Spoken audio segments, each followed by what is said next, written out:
রাত্রে ঘুমিয়েছিলাম।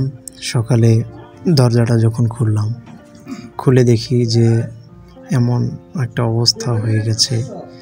সুরমা নদী হতে পানিগুলো ড্রেন দিয়ে আমাদের এই মেসে প্রবেশ করছে। অনেকটাই পানি হয়েছে, যেটা হাঁটা চলার মতো পরিবেশ ছিল না।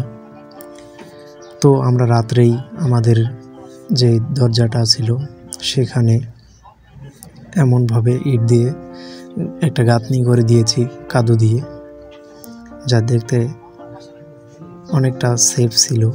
ঘরে আমাদের পানি প্রবেশ করতে পারেনি, তবে নিচে যে রুমগুলো ছিল সবগুলোতেই পানি প্রবেশ করেছে, শুধু আমাদের রুমটাতে পানি যায়নি।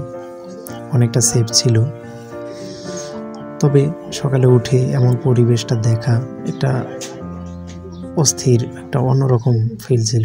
এই যে আমাদের রুমটা, রাত্রে আমরা জানি যে পানি প্রবেশ করতে পারে যে কোনো সময়, সেই জন্য ইট দিয়ে কাদু দিয়ে একটা গাঁথনির মতো করে দিয়েছি। যেহেতু আমি সিভিল ইঞ্জিনিয়ার, তো মাথায় এই বুদ্ধিটা এসেছিল, সে অনুযায়ী করছি। এদিকে আমার বন্ধু আমারও ছবি তুলছে, ভিডিও করছে। তবে যে পরিমাণ পানি হয়েছে, আরও পানি বেড়ে যাচ্ছে, দিন যাচ্ছে, পানি বাড়তেছে।